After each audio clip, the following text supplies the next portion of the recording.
প্রধানমন্ত্রী হওয়ার দৌড়ে তারেক রহমানের চেয়ে এগিয়ে ডাক্তার শফিকুর রহমান। তারেক রহমানের নানান রহস্য ফাঁস হয়ে যাচ্ছে। এটা তারেক রহমানের জন্য দুঃখজনক, বিশেষ করে নির্বাচনের আগে এটা খুবই দুঃখজনক, হতাশাজনক।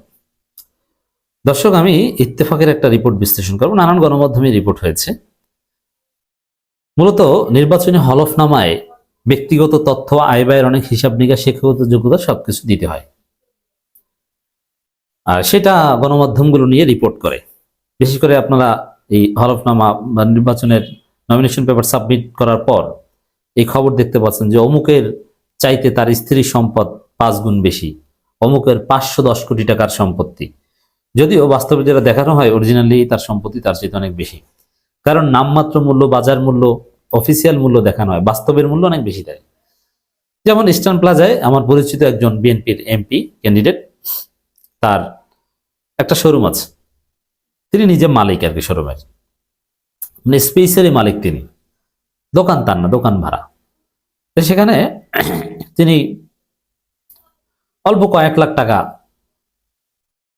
মূল্য দেখিয়েছেন। বাস্তবে এটার মূল্য আছে কয়েক কোটি টাকা, কিন্তু অফিসিয়াল মূল্য তিনি যেটা দেখিয়েছেন ওইটা। আবার দেখবেন যে যারা জমি কেনে, জমির দলিল করার সময় সরকারি মূল্য লেখায়, কারণ জমির দাম কিরকম এটার উপর নির্ভর করে আপনার দলিলের খরচ কত। তো এই জন্যে বাস্তবে বেচা কিনা হয় অনেক টাকায়, কিন্তু দলিলে লেখে কম টাকা। কোন টাকা লেখে? ওই সরকারি যে মূল্য, নামমাত্র মূল্য সেটা, কিন্তু বাস্তবে দেখা যায় তার সম্পত্তির মূল্য অনেক বেশি। কারণ মূল্য কম লিখলে দলিল খরচ আপনার কমে, কয়েক লক্ষ টাকা বেঁচে যায়, এবং কোটি কোটি টাকার সম্পত্তি কোটি টাকাও বেঁচে যেতে পারে।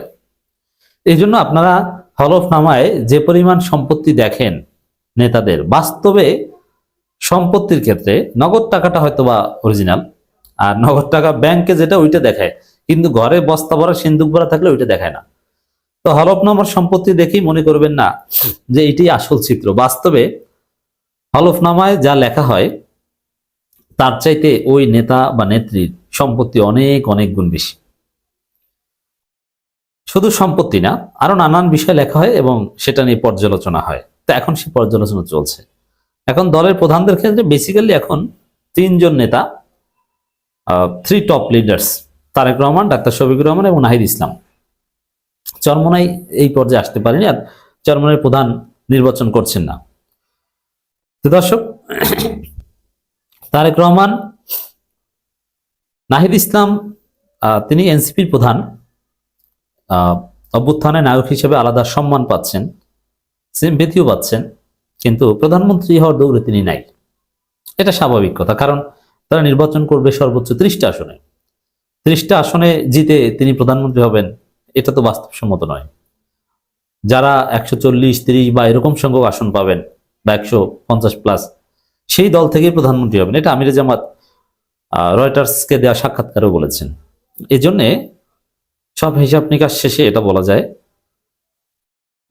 প্রধানমন্ত্রী হওয়ার দৌড়ে আছে 2 জন, আমিরে জামাত, বাংলাদেশ জামাত ইসলামের আমির ডাক্তার শফিকুর রহমান অ্যান্ড তারেক রহমান।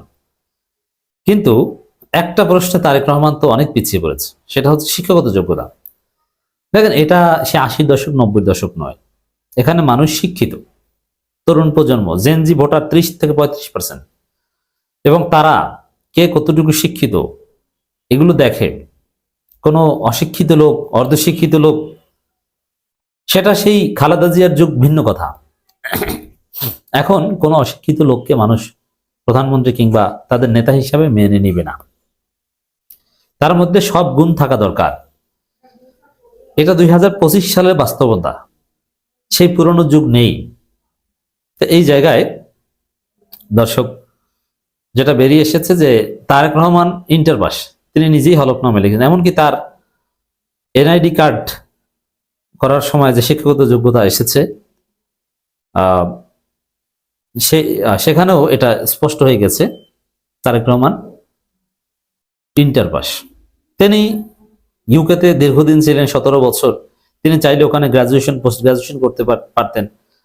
প্রয়াত ডাক্তার জাফরুল্লাহ চৌধুরী, তিনি বিএনপিকে এই পরামর্শ দিয়েছিলেন যে আপনারা এরকম একটা কিছু করেন, আহ তারেক রহমান রাজনীতিতে একটু কম মনোনিবেশ করেন, আপনি পড়াশোনা করেন, ওইখানে একটা ডিগ্রি অর্জন করেন। আজকে তারেক রহমান এই 17 বছর বসে যদি একটা ডিগ্রি অর্জন করতে, যদিও ইউকের কোনো বিশ্ববিদ্যালয় থেকে গ্রাজুয়েশন পোস্ট গ্রাজুয়েশন এত সোজা না, এটা বাংলাদেশের দারুল ইহসান বিশ্ববিদ্যালয় না, যে ওই সাকিব আল হাসান থেকে শুরু করে অনেক ক্রিকেটার আছে দেখবেন যে অনার্স মাস্টার্স পাস করেছে, অথচ ওগুলো স্টুডেন্ট হিসেবে গর্দভ টাইপের, ভালো স্টুডেন্ট না।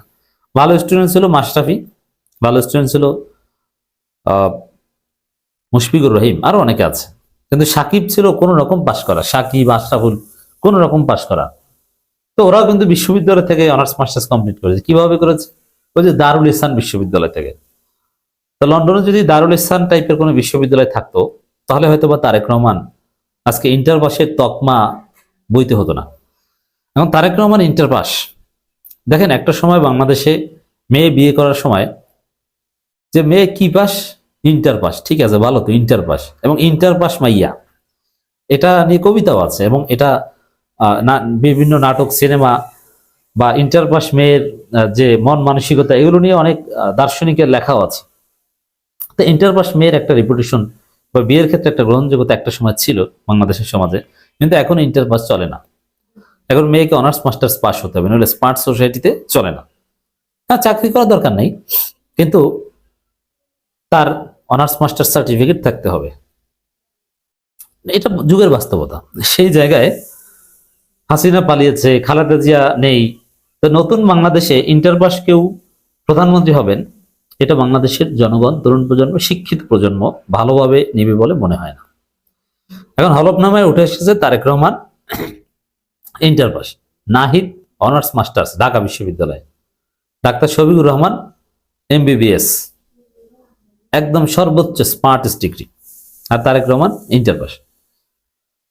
তো এই তারেক রহমান ইন্টার পাস কেন, এটা নিয়ে অনেক ঘটনা আছে। আমার তারেক রহমান কেন ইন্টার পাস, এটা তারেক রহমানকে যারা পড়িয়েছেন এরকম একজন শিক্ষক, সরাসরি আমারও শিক্ষক ছিল, তার কাছ থেকে আমি সরাসরি শুনেছি। তিনি বলেছেন যে তিনি বেয়াদবি করেছেন, ক্লাস থেকে বের করে দেওয়া হয়েছে, তারপর আর আসেন নাই। ঢাকা বিশ্ববিদ্যালয়ে 2টা ডিপার্টমেন্টে তিনি ভর্তি হয়েছিলেন। ঢাকা বিশ্ববিদ্যালয়ে একটা হচ্ছে এলএলবি, কিন্তু ওখানেও কমপ্লিট করতে পারেনি। তারপরে আন্তর্জাতিক সম্পর্ক, আমি যে ডিপার্টমেন্টে পড়েছি সেই ডিপার্টমেন্টে, কিন্তু কোনো এক শিক্ষকের সাথে বেয়াদবির ফলে তাকে বের করে দেওয়া হয়েছে, এবং তিনি আর কোনোদিন ডিপার্টমেন্টে আসেননি, আর পড়াশোনা হয়নি। যার ফলে তারেক রহমানের শিক্ষাগত যোগ্যতা হচ্ছে ইন্টার পাস। এখন যে স্টুডেন্ট শিক্ষকদের সাথে বেয়াদবির কারণে বা যে কোনো কারণেই হোক না কেন, প্রেসিডেন্টের ছেলে হয়েও, প্রধানমন্ত্রীর ছেলে হয়েও পড়াশোনা কমপ্লিট করতে পারেনি, পড়াশোনা হয় নাই, তিনি জাতিকে কি এমন উপহার দিবেন, এই প্রশ্ন সচেতন মহল করতেই পারে। তবে এই শিক্ষাগত যোগ্যতা, এটা এখন কথাবার্তা হচ্ছে না, কিন্তু নির্বাচনের আগ মুহূর্তে, নির্বাচনী এই নমিনেশন পেপার যাচাই বাছাই উইথড্র শেষে যখন প্রচার প্রচারণা শুরু হবে প্রতীক বরাদ্দের পর, তখন আপনারা দেখবেন যে এটা তারেক রহমানকে পীড়া দিবে, এবং এভাবে আমরা দেখতে পাচ্ছি একে একে তারেক রহমান প্রধানমন্ত্রী হওয়ার দৌড়ে পিছিয়ে যাচ্ছে, ডাক্তার শফিকুর রহমান এগিয়ে যাচ্ছে।